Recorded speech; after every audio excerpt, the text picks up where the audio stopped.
Good evening. I call to order the City of Gerald regular called City Council meeting Tuesday, March 3rd at 7 p.m.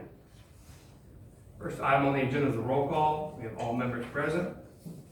Next item, we'll have an invocation of Pledge of Allegiance led by Councilwoman Clausen.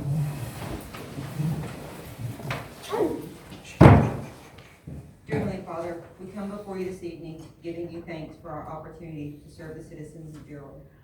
Lord, we ask you to lead us and guide us through this meeting, and may our decisions be a reflection of your will and direction to our city. Lord, continue to watch over our staff and our citizens, and continue to fill all of our hearts with joy and peace. We ask these things in your precious name. Amen. Amen. I pledge allegiance to the flag of the United States of America and to the republic for which it stands, one nation under God, indivisible, with liberty and justice for all.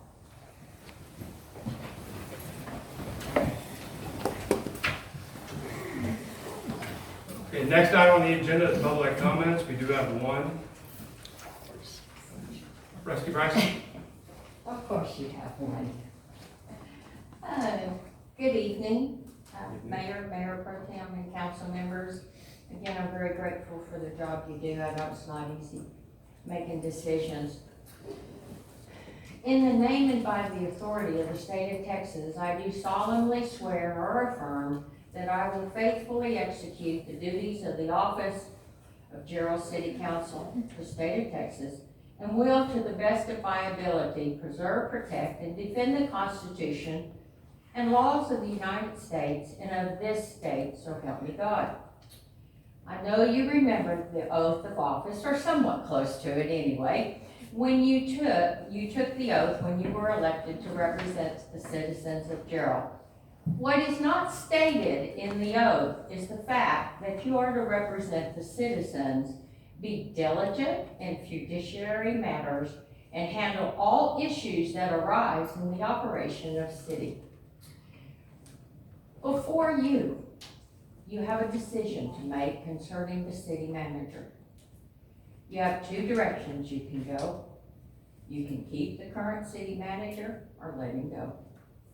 As you deliberate on a decision, I remind you that you are responsible for the proper expenditure of taxpayer funds and for providing a safe work environment. If you suspect and find improprieties or bullying by any employee, it is your duty to act promptly to remove that person. Failure to do so results in your support for ethics violation, illegal activity, abuse of authority, and the mismanagement of taxpayer funds, leading to a loss of confidence in our city council members, and we do not want that. I encourage you to take the road that shows responsibility to taxpayer and sends a message that you cannot create a hostile work environment, misuse taxpayer monies, and keep your job. And I will add real quickly that I came before you probably about a year ago in support of the particular person I'm talking about. I have to tell you, I had a misjudgment. And that's my fault. And so I apologize for that. Guys, have a blessed day. Thank you, Misty. Thank you.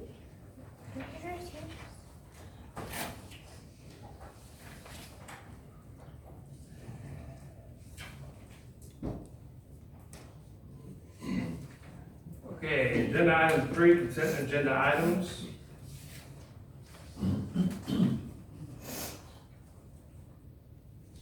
Okay. Make a motion to approve. Second. Okay, we have a motion to approve and a second. No discussion. All those in favor say aye. Aye. All those opposed say nay. Unanimous. Agenda item 4, regular agenda item, agenda item 4.1. Presentation, discussion, consideration of possible action regarding the annual financial report for the fiscal year ending September 20th, 2025. Thank you, Mayor, Council. My name is Phil Vaughn. I'm from Armstrong Vaughn and Associates, and we're the independent CPA firm you hired to audit your annual report. I promise I'm gonna be very brief. I'm here for your benefit. So if you have questions, interrupt me anytime. Otherwise, I'm just gonna kind of focus on the highlights. Hopefully in front of you have the one-page audit highlights that was tucked in there. I'm gonna just run through it briefly. But our job is to make sure this report's accurate, so when you give it to future bondholders, current bondholders, or the public, they know that we've certified those numbers. So we've done our due diligence and we agree that these numbers are accurate. While we're doing that, if we come across anything that we think the city should be improving upon, we'll bring that to your attention as a finding. We had no material or significant findings. We do have a handful of recommendations that we made last year. I think your staff, with the growth and the turnover, has really struggled keeping the ship afloat. So some of those haven't been addressed, but I know you have a new finance director and she's committed to trying to address as many of those as she can. Hopefully those are pretty well easy to read. I'd be happy to go through them. They're in a separate letter that's included in here. But moving forward, just looking at some of the numbers, you'll see on the highlights that your general fund and the total revenue was up for this last year. It's a combination of property taxes going up and a lot of permit activity. Your costs were also up in the general fund this last year, which again was a lot of development services activity related to those permits. So you did dip into your reserves in the general fund, $373,000 this last year, which was better than your budget anticipated. Your budget thought you were going to take about $1.5 million from your reserves. So you ended better than your budget thought you would. That first green line on there shows you that your fund balance in the general fund was $5.2 million. The best way to evaluate that is to compare it to your operating budget. And so that's that second green line, which shows you it's about 11 months of operating costs. That's less than it's been in the past, and that's mainly because your budget is growing. So as your budget's growing, the reserves that you have don't stretch as far as they might have in the past. Anything over 6 months is generally considered very healthy from an operating perspective. Below that is your utility fund, and you'll see again your revenues are up quite a bit in utility fund, which is all growth in your customer base. Your costs are also up with some contract issues on the contractors that you're having to use for the utility fund. So your utility fund also dipped into the reserves about $1 million. Now that third green line shows you have 28 million or 28.9 million in your utility fund. The utility fund has a little bit different accounting method, so all of your long-term assets are included in that as well. So that's not available for you to go spend. So if you take that out, you're looking at that fourth line, which shows you what you have available to you in your utility fund to spend. That's about 2.9 million, which again, that's a decrease from the 2 years before that. And that represents about 4 months of your utility fund operations. Just below that shows you the rest of your fund balances. The most significant changes in your street maintenance fund, you'll see that dropped quite a bit. And that was because of the Ronald Reagan Boulevard reconstruction that you did with the county. And you're going to be paying for that over the next couple of years, but all that's recorded in this year. So this is basically assuming that you've already spent that money. You have 700 in addition to that in the street maintenance fund. Those are my highlights. I'd be happy to answer any questions, or if I went too fast over something.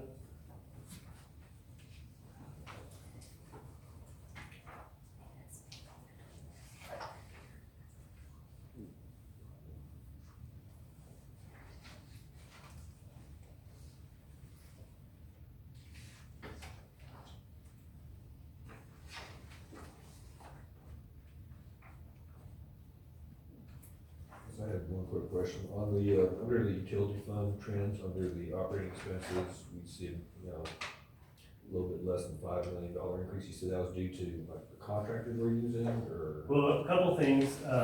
You had some increased water costs. You sold more water, so you had to buy more water. And that's mainly from your Lone Star Regional Water Authority that you're getting the water from. You have that was about 600,000. There's about 500,000 that was increased depreciation. You've been putting a lot of capital improvements into service, and so that's increasing that depreciation. And then about 1.6 million of that is the settlement you had last year with the previous contractor to settle those claims, and then another $1.5 million was about the current contractor that you're having in place dealing with managing the system. So that it's about 4.4 increase. And those four things are about 4 million of that increase. So the contractor dispute, the new contractor depreciation, and then just having to buy more water.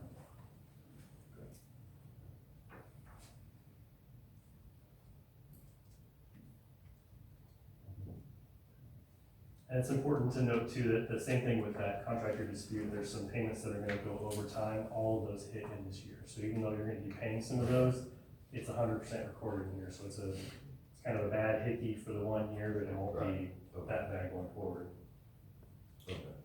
And, in the general fund where you had your total expenditures, the amount of spending from 24 to 25, was there anything that stuck out? You said something about development services or something, what, Right. anything that stuck out that was a lot of spending during that period? It's mainly development services, so you have engineering and you have plan review, and you've outsourced that the last couple of years, so, Yeah, I saw that on the and budget. so I think, if I'm not mistaken, Bureau Veritas, right, we're paying now currently. And so whenever you take a permit in, you've got costs out for them to do the plan review and inspections. And it's not dollar for dollar, but it's not a big gap between what you're bringing in and what you're having to pay them. So when your permit revenue shoots up, so does your expenditures. And so on that permit revenue, that was about 400,000 of the increase in the revenue, and the development services is up about 1.2 million. There's also a lot of engineering and planning for subdivisions that have come in and asked for, can we do, X amount of development? Well, a lot of times you have to ask the engineers, well, can we handle this, and what is it gonna take? And so there's a lot of additional costs for that as well in the development services.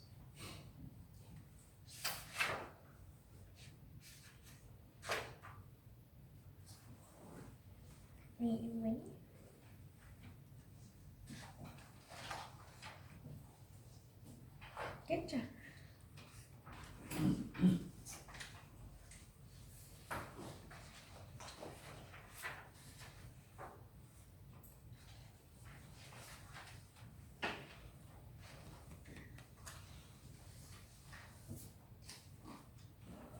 There are in the very back of the report, if you're awake tonight and you're wanting some bedtime reading, there's a couple of comparative statements for the general fund and the utility fund.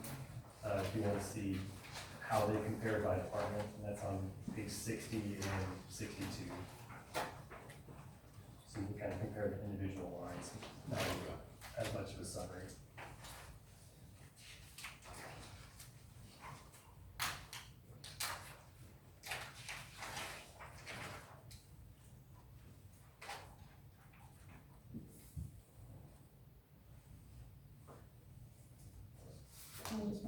Okay, so I don't, we've gone back and forth, we have a ton of homework to do for this year.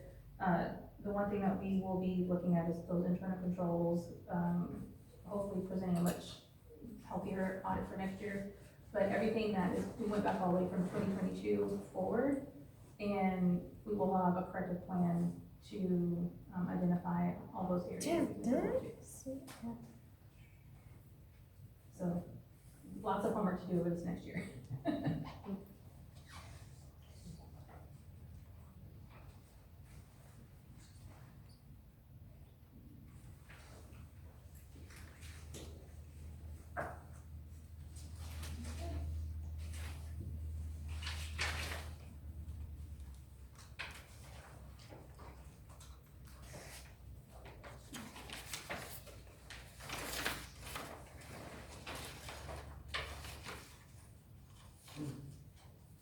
Resolution.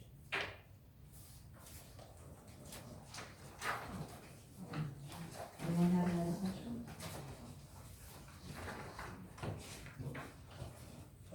Thank you. Thank you. Thank you.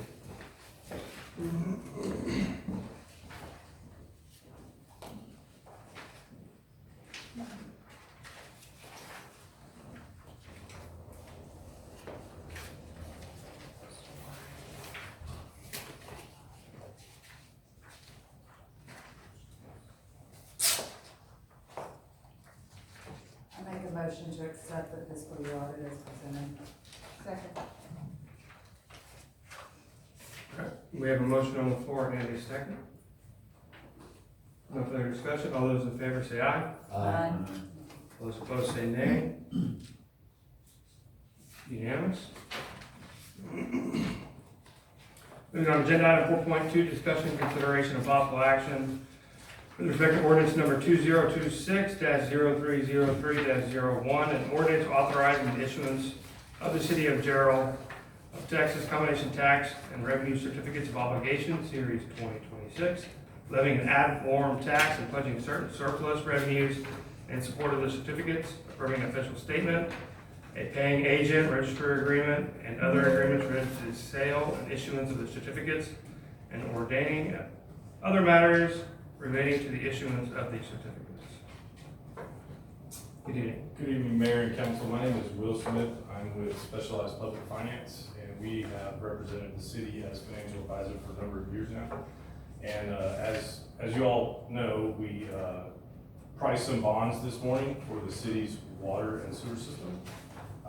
And I wanted to go over that, the highlights of that, and we have a presentation, and I also handed out one when I got here today. So on page 1 of that, this morning we competitively bid the City of Gerald combination tax and revenue certificates of obligation. These are Series 2026, because we're in 2026. And the proceeds are going to finance water and sewer system improvements. The net proceeds of the financing will be $12 million to your construction fund. The true interest cost this morning was 4.26, which was very good, especially for the geopolitical volatility that's going on. The markets were all over the place today. But we actually had 2 really good sales today. This was one of them. So 4.26. And just as a point of reference, when we were here in November, we estimated that interest rate to be 4.84. If my math is right, that's about 58 basis points of savings. So it was really good for the city this morning. Your annual debt service on this average is about $734,000. And we'll go over that here in a minute. The final maturity is 2056. These certificates are rated AA, and to your auditor's point, part of that reason that you guys are rated AA is because of that reserve you have in the general fund. These are technically tax backed, but they're going to be supported by your water and sewer revenues, if that makes sense. On page 2, this is just an illustration of the bidders. These are all very common and well-known bond buyers and underwriters. Robert W. Baird was the lowest bid at 4.26, and I just want to also call your attention to the spread. It's only 20 basis points between the highest and the lowest, which shows a very competitive bidding this morning. Next page, on page 3, or slide 3, this is your debt service for the life of this issue. On the far left, you'll see your existing debt service. That's debt service for the water and sewer system only, specifically, that is existing before we issue these bonds. The principal is that next column, your coupons for those, your interest, and then your total debt services in that far right-hand column. After this next year, your average is going to be $734,400 for the life of this issue. Your first debt payment is not going to be due until February of 2027. So you'll see that interest payment is going to be a little higher in 27 than it is the rest of the years, and that's because we're not making that payment for almost a year. And then your net water and sewer supported debt services in the far right-hand column, roughly about $3.3 million on average per year through about 2042. I also want to point out that these bonds are callable at the city's discretion in 2035. The next slide is your sources and uses of funds. Because they priced so well this morning, there is a premium, net premium on these, which means that you've only financed $11.8 million. The net premium comes in at about $270,000. Your cost of issuance, bond counsel, attorney general, our fee, your QSIPs, and your paying agent all come out of that. Your deposit to your project fund is $12 million, and then there's a matching of $544, for a total of $12.117. The next slide is just a calendar of where we've been and where we're going to go from here. Tonight is the third y'all will consider this ordinance. And if you pass this ordinance tonight, these bonds will close on April 2nd. The next slide is just a historical interest rates. Like, as we said, the last 6 months or so, it's been pretty volatile, and today was one of the most volatile days in the market. So we were very pleased about the results today. And finally, the last slide is Specialized Public Finance. We are happy to recommend that the city award these to Robert W. Baird Incorporated. And I will entertain any questions. Angela Avila with McCall, who's y'all's bond counsel, is also here. So she can answer the really technical questions. I can answer the numbers questions.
Questions?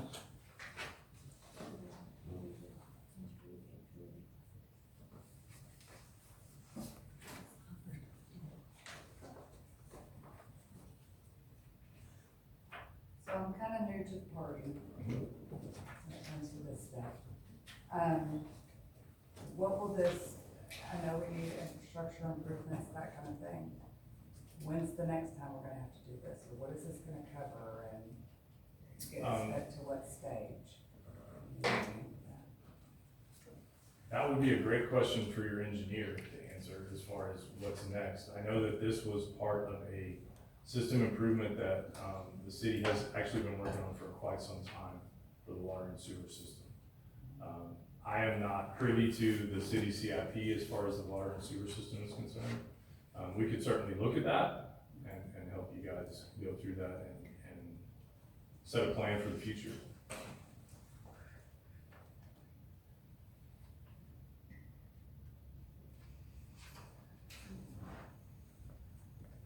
Can I clarify? Yeah, sure. Okay, sorry. We anticipate that those bonds were meant to cover, the elevated storage tank on the west side of town, approximately $8 million. The design for the, wastewater expansion. We are getting close to about 60% capacity on it. It's a wastewater plant, and TCQ requires that you have design in place when you get to 75%. So we did, anticipate that we would have to go into design for that project. As for the remaining of that, possibly some smaller water projects, but I'm not 100% sure on what was intended to be included 100% on that, but for sure the elevated storage tank and the plant design for expansion. And is this a requested amount that we went after? Yes, this is the amount that we've been actually talking to the city about for over a year. I know, I was here when you were sworn in, back in November, right? Yes. Yes.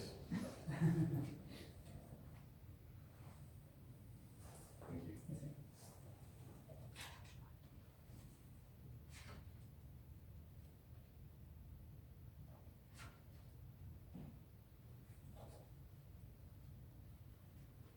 And Yvonne, if we don't move forward with this, how would we take care of the needs that we have to do?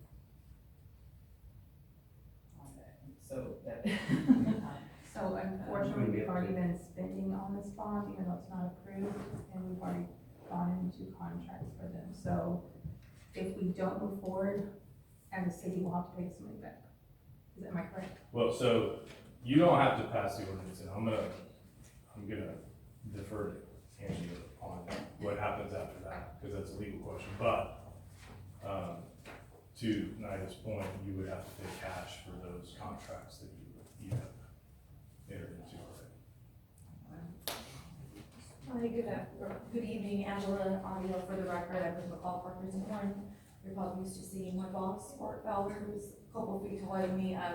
He had a conflict, so he apologized because he couldn't be here, wanted me to say hello. I said his best.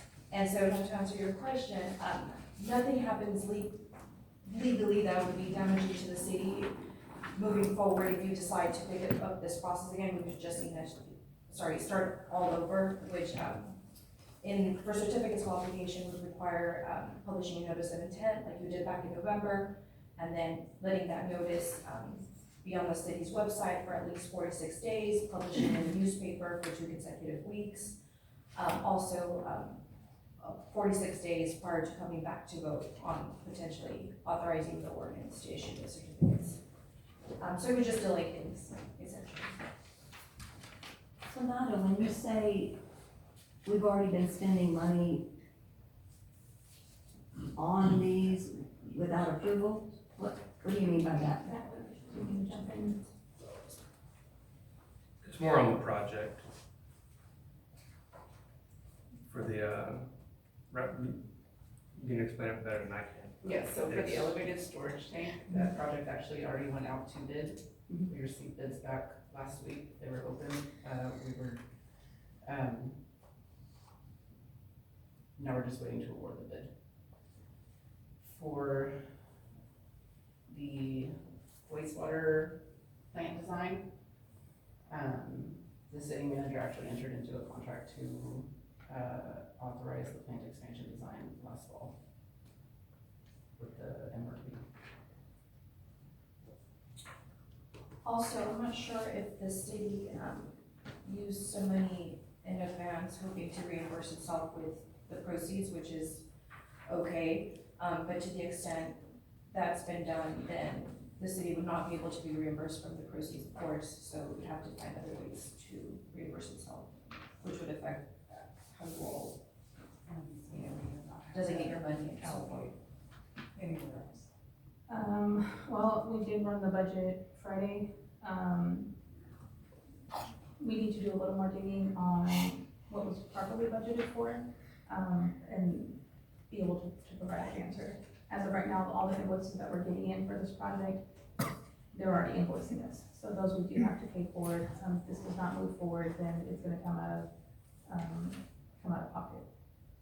So when I talked to Bart, and he said best practices, we should have waited till April 2nd to that 30-day post to proceed with the payments. So anything forward, if this doesn't move forward, it will be out of the city's pocket. I was, to caveat that, I was not during that process, so we're just finding the direction to move forward in this.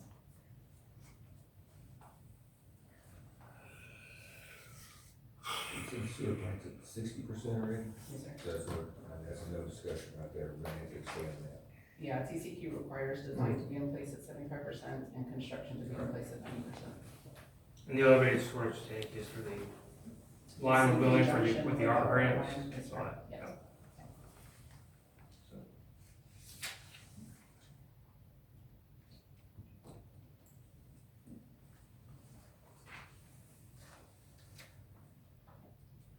How's the motion need to be made? What was that? How's the motion need to be made, particularly wording on it? She's got it. You're providing language for it. I make a motion to accept ordinance number 2026-0303-01, authorizing the issuance of the City of Gerald, Texas Combination Tax and Revenue Certificates of Obligation, Series 2026, to fund critical water and wastewater infrastructure projects, and approve ordinance necessary for the issuance and sale of the certificates. I'll second. Okay, we have a motion on the floor and a second. Is there any further discussion? One point of clarity, on the ordinance that we have on page 7, I know we discussed that and what it looks like, that there, I don't see what the interest rate, the maturity date, all that's been filled in. Oh. She has Yeah, so, thanks for bringing that up. So prior to attending tonight's meeting, we of course sent the ordinance along with the agenda language that has blanks in it. That has since been updated with the pricing information we received from earlier today. We did mail a copy of the updated ordinance to the city. That may or may not have made it to your agenda packets, but rest assured, it's been updated and completed. Thank you. We just did that this morning at 9 a.m. so- Yeah, it's all crazy, it's a little crazy, just plugging in numbers and, Yeah. things out and things. Appreciate it. No problem. Okay, so we do have a motion and a second. No further discussion. All those in favor say aye. Aye. All those opposed say nay. Unanimous? Thank you. Thank you all. Thank you guys. Agenda item 4.3, discussion, consideration, and possible action regarding resolution number 2026-0303-02 to adopt a procurement policy and procedures. So that is me. So council, before you, you do have our first edition of our finance policy and procurement policy and procedures manual. This will be pretty much a guide on how we spend, where we spend, along with Texas local government code language on how it applies to the law. And previously, we don't have one to amend. This will be the first one, the first edition to the city.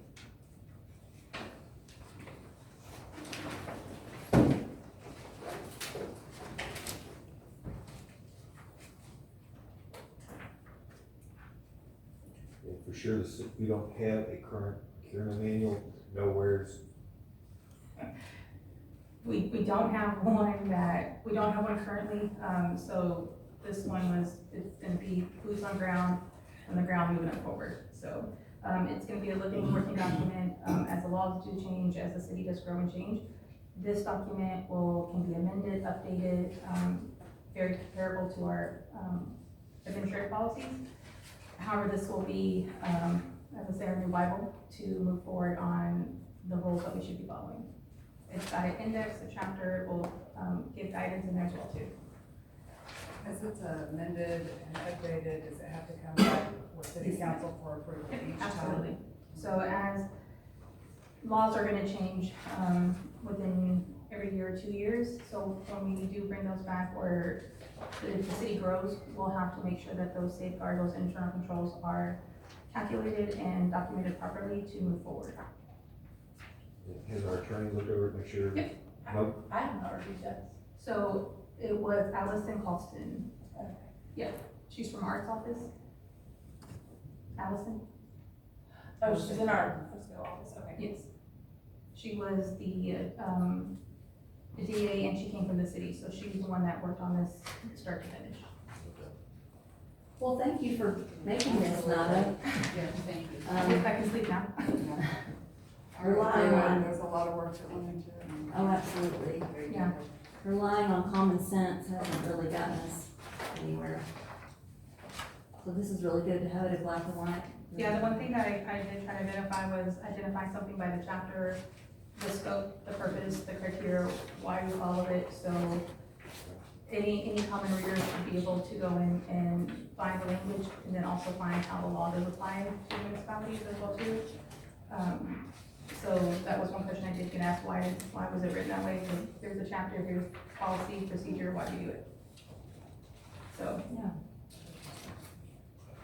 And if we approve it, it goes into effect immediately? that is the point. The one thing that we have really updated and changed is we have a requisition system in place right now. Instead of just going and purchasing and spending and then turning in receipts later, those requisitions will come to finance with 2 different signatures on them, 2 different sets of eyes. Comparing also with our budget and our GL code to make sure that they're coded correctly, and my favorite phrase is this budgeted for, to make sure that those numbers are encumbered correctly. So it really puts accountability, a lot of stress on finance, that we're good stewards of the public funds, and then from there, it will go into approval. So moving things into a proper operating system has been beneficial. It's also dramatically decreased our spending. And so we're just trying to get those numbers, in the correct GL codes, and then also make sure that they're, spent appropriately. So they've had a culture shock, I'll say, but people like in cities, it's not too much of a stress, so. I'm assuming this is similar to other cities' procurement processes. Yeah, the Allison from, Messer and Ford, she compared very similar to all the notes. She had a few recommendations we put in there, so it's very well vetted through, not only the attorneys, not just my word, but, you know, give me best practices of where we need to be. So best practice and best stewardship is where we should really be moving forward in a financial aspect and protection of the city funds. I was reading through it, I mean, it's very comparable to how the school runs its budget. I mean, I felt like it was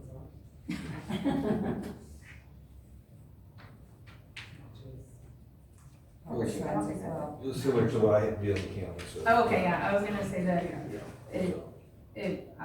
we kind of had the division the day before we were actually putting out the council packet. I think it was like right at 4 o'clock, and I was like, but we need a policy for this, but we need a policy for this. So it will be a living, breathing document that will, should be constantly reviewed. I'd love for it to be reviewed annually, just to make sure that we're in compliance, if something doesn't work in the city.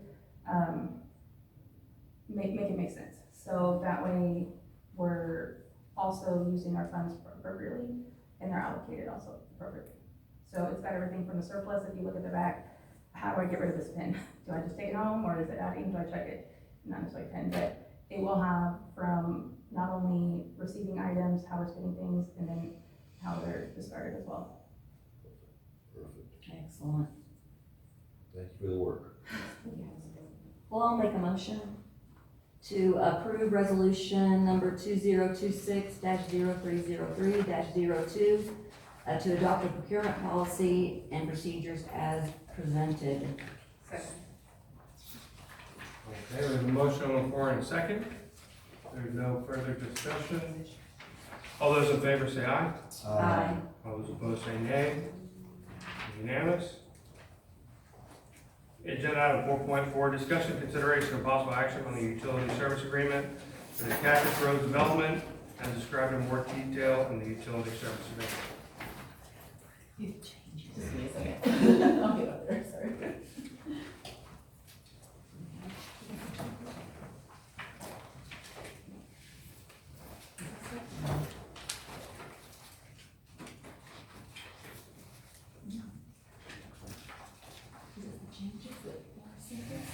Do we have a copy of the changes that?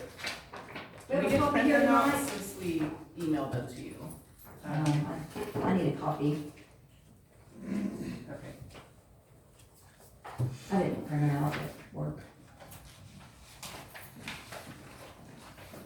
Do you know what the changes were? Yes, sir. Off the top of my head, the changes, the agreement originally had some LUE credit in there, and if you allow me to explain why I had it in there. The Cardinal Farms, development, if you want me to pull up a map, then I can do that as well.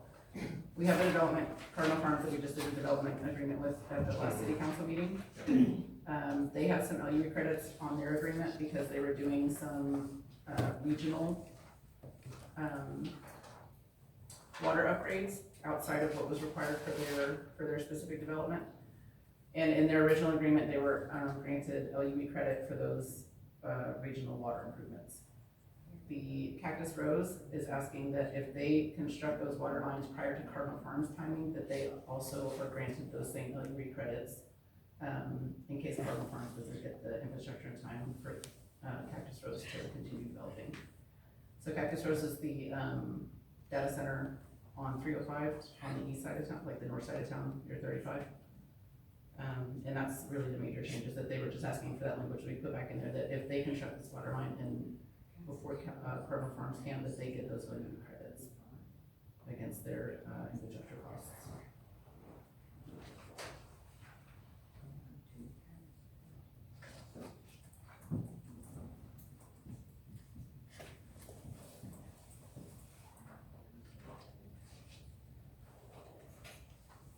But the likelihood of Cactus Rose constructing it is. It's a higher likelihood that Cardinal Farms would get that water line installed prior to Cactus Rose. Thank you.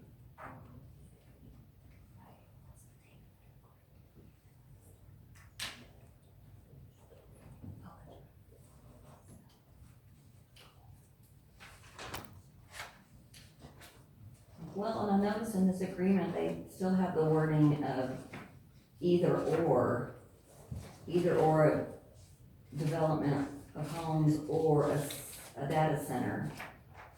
Is that been decided on what they're gonna put there? So what they would prefer is the data center. I think that they want to keep that wording in there in case they can't get the gas line out there to construct the data center. Because it is a private gas line, they're gonna, have to get private easements through property. They won't be able to place that gas line in right away.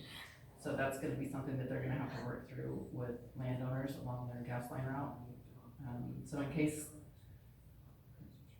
they wanted that language in there in case the data center does not come to fruition, so that they can revert back to a residential type use. And then what else were the changes? Aren't they gonna do the annexation? Yes, ma'am, but that's not, is that, so the staff report that you have in there, I think still has some project milestones, but the updated agreement that we emailed you earlier today has those removed. Right, that's what I was asking about. Is Forrest going to get that copy? I don't know. He left when I asked. Okay, thanks.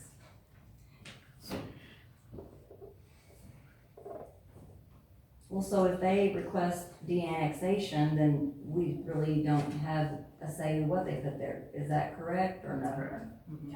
Councilmember, Allen, I just want to clarify, my understanding is they have not annexed, they'd be asking for removal from the ETJ.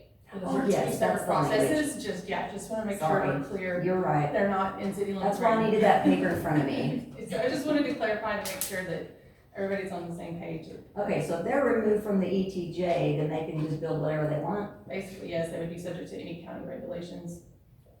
So even if they are in the ETJ, we can't regulate zoning, we can't regulate density on those lots. So they could build as dense as they wanted to in the ETJ. If they were in the city limits, and requested requested zoning for residential, then you could regulate the density of the residential.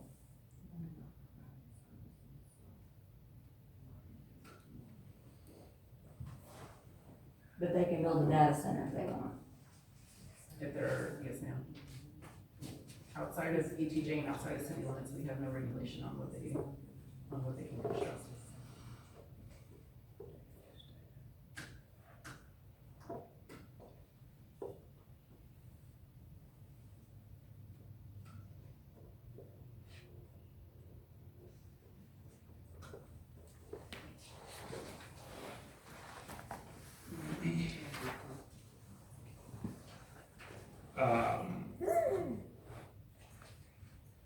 So say it's a data center, how are the LUEs calculated? Since Based off of what they put on their feasibility study when they turned it in. I believe that when they turned it in, it was for residential use still, do you recall? Okay.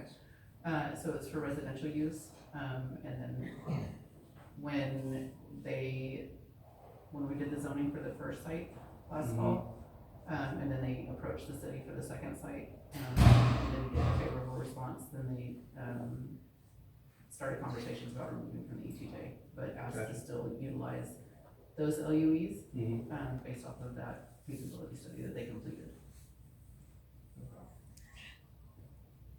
So it's built into that, agreement that any unused LUEs, based off of their use, will come Right. back to the city, cannot bounce from site to site, just like. I just want to try how we calculate, so. Yeah, it's based off of when they fill out their feasibility study, they tell us what their proposed usage is.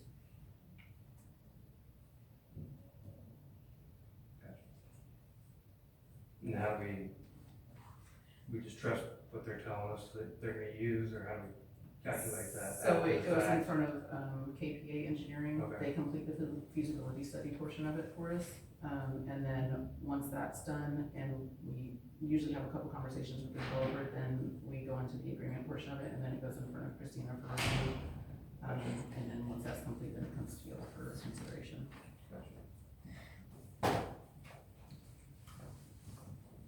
Thank you. This is the change.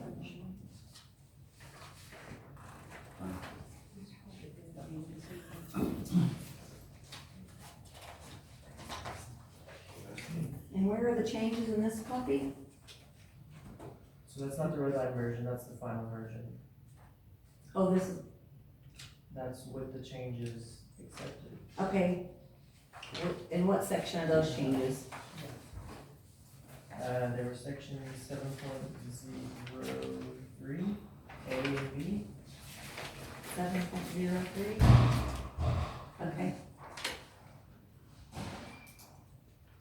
And then also, 5.02A, the project milestones.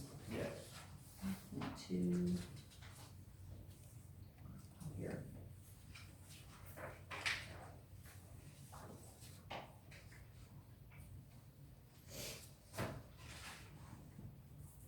This remains in the ETJ? This will be, they anticipate removing from the ETJ.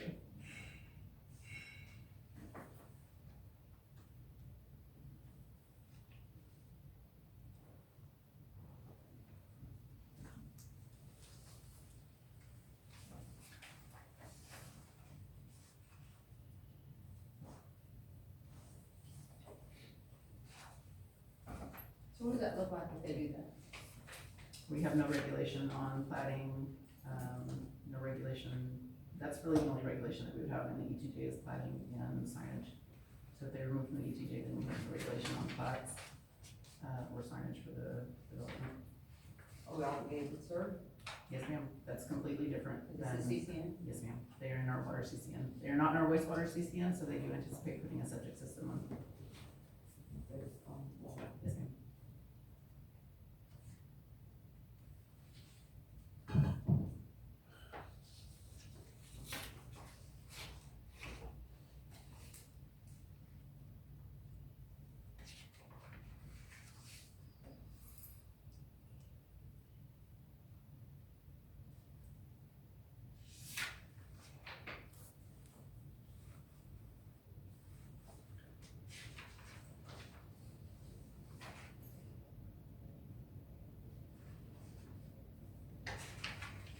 why I asked.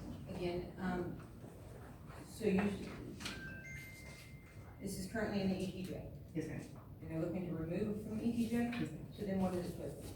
What Just is in the it? county only? Yes, ma'am. So just under, not in Gerald E, so they're removed from being Gerald ETJ to just basic.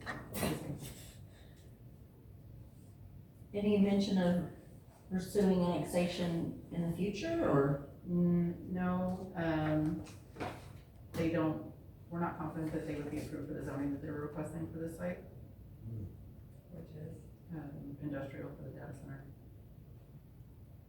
this is the second data center Yeah. they're gonna do this about. This data center going in there, Yes, sir. right by town. Where are they thinking about putting it? I have not seen a site layout from them yet for the buildings. I can't tell where this is. So this is the RV park, right across, or right along the access road. This is like downtown, Yeah. and this is, the site for the data center.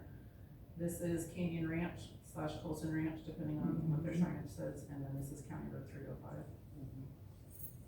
This is an old map, so the middle school's in here, right here. Yeah, it's right here. Oh, right up there. Yes, ma'am.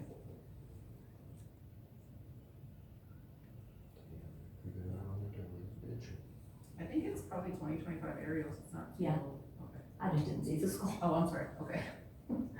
That's spatial issues. And they're trying to get out of the city. So they're technically not in city limits right now. They are in what's called the extraterritorial jurisdiction, so you have your city limits, and then beyond that, you have about a half a mile to a mile boundary, depending on your population. They're within that ETJ area, the extraterritorial jurisdiction. City has limited jurisdiction within that area. You can request that they file a plat with you, but you cannot control what type of business goes there, commercial, residential, density, and you can control signage in that area. They are requesting to be removed from the ETJ, so there is no jurisdiction from the city at all.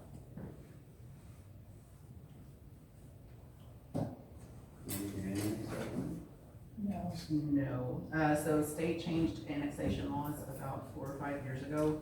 There's pretty much no involuntary annexations that will happen now, it's all voluntary annexations.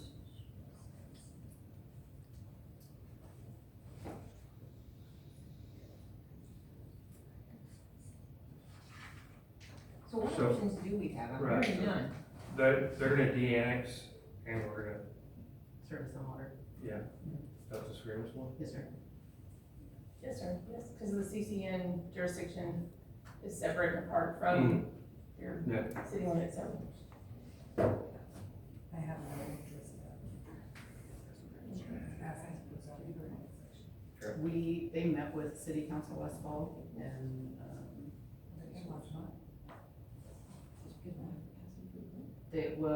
what did we have the workshop with city council for the zoning, it was last fall, right? Correct. Yeah.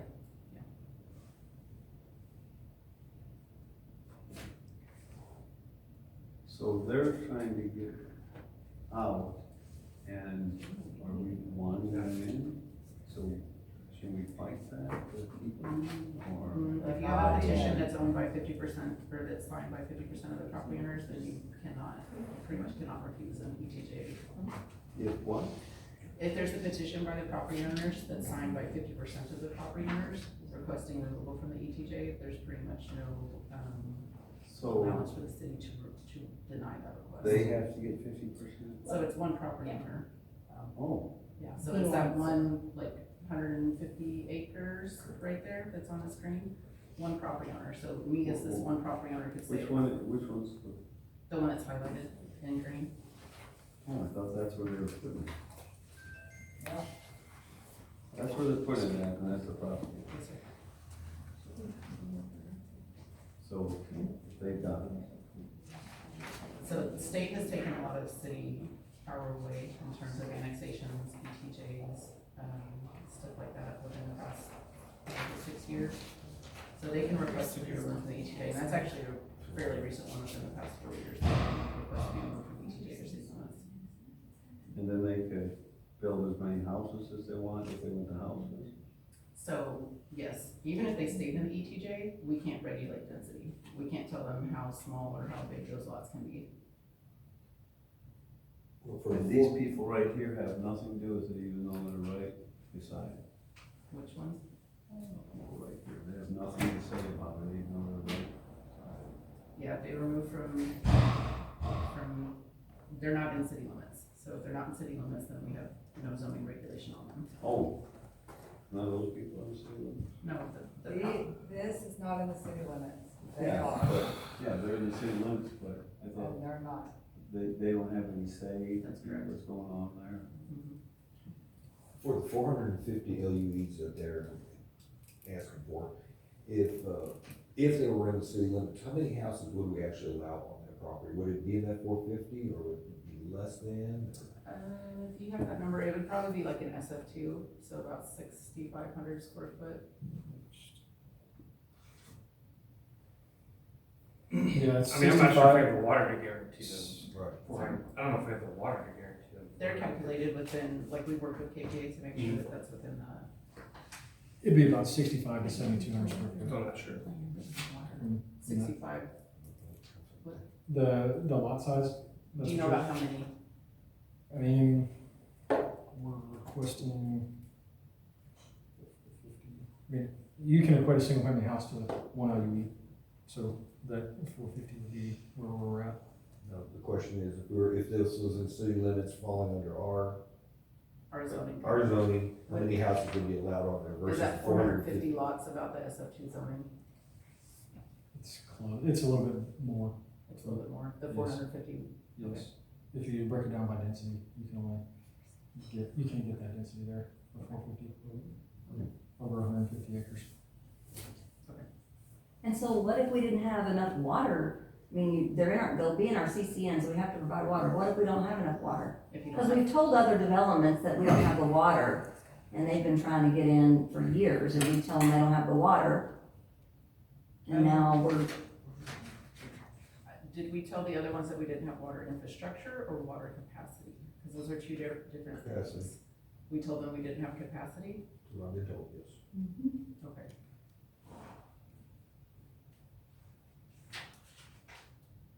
So this has been, when we vetted this with KPA, he's got it on the chart that shows that we have adequate supply to services. other developers have been told they don't have the capacity. So, I don't know how that works.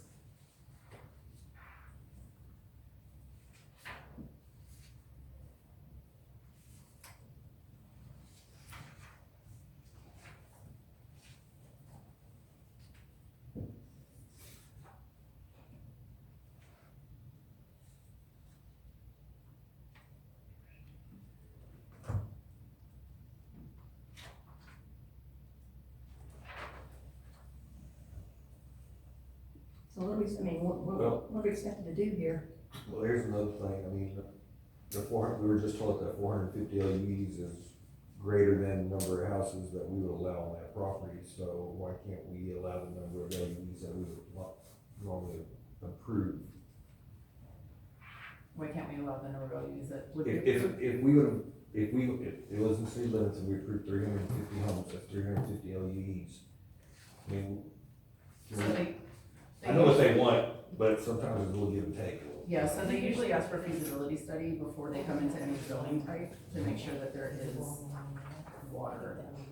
And they usually go for probably a denser, zoning than, I mean, you have a neighborhood that's within a mile of this that's SF3 zoning. Which is not likely to be approved again, a full subdivision like that, but that's usually what they look for, so that they can plan accordingly. But they usually wanna make sure that there's water, wastewater supply, like adequate supply before they go into zoning, before they start getting their entitlements in place.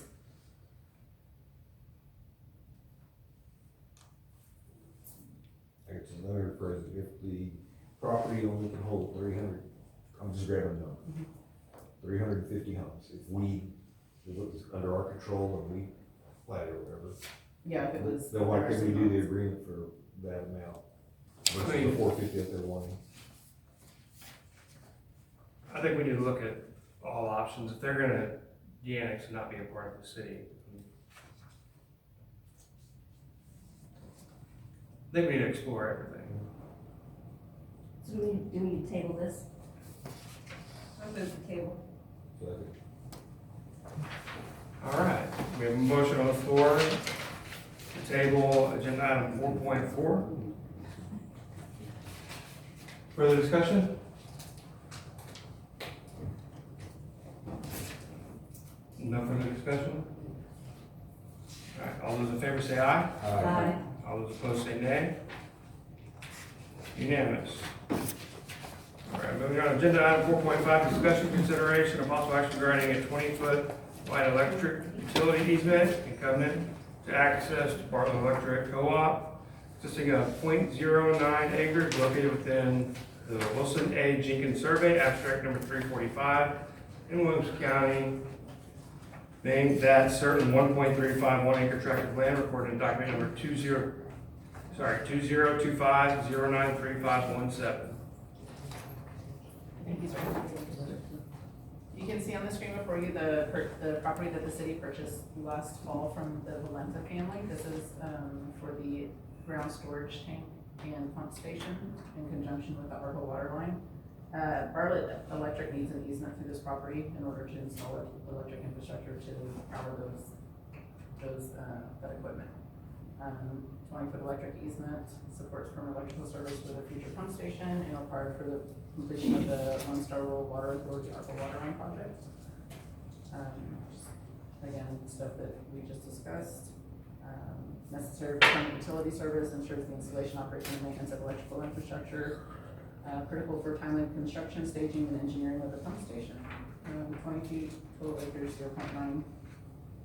Vehicular access for utility maintenance, easement size is appropriate and does not limit the future site expansion. No adverse impacts identified, and access covenant ensures reliable service and maintenance.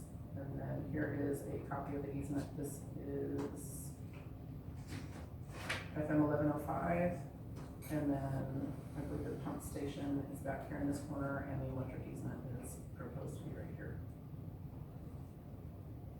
And we're available for questions if you have any.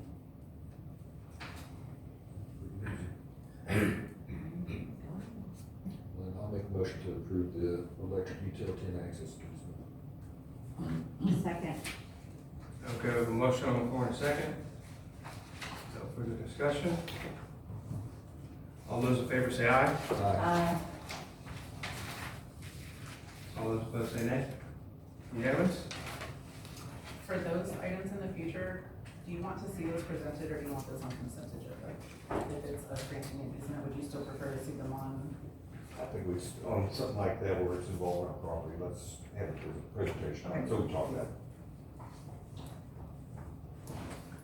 Okay, agenda item number 5, we're adjourning to closed session. 5.1, close executive session to the Texas Government Code Section 551.074 to deliberate the appointment, employment, evaluation, reassignment, duties, discipline, or dismissal of public officer or employee to wit, City Manager Jorge Hernandez. That city council now adjourned at 8 p.m.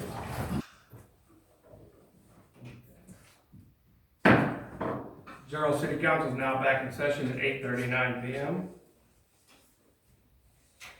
Okay, agenda item 6, we're in open session to consider, discuss, deliberate, take action on any items discussed in executive session. 6.1, discussion, consideration, and possible action regarding the appointment, employment, evaluation, reassignment, duties, discipline, or dismissal of public officer, employee to wit, City Manager Jorge Hernandez.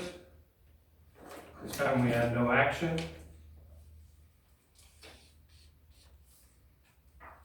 With that, we have no further business. General City Council is now adjourned at 8:39 p.m.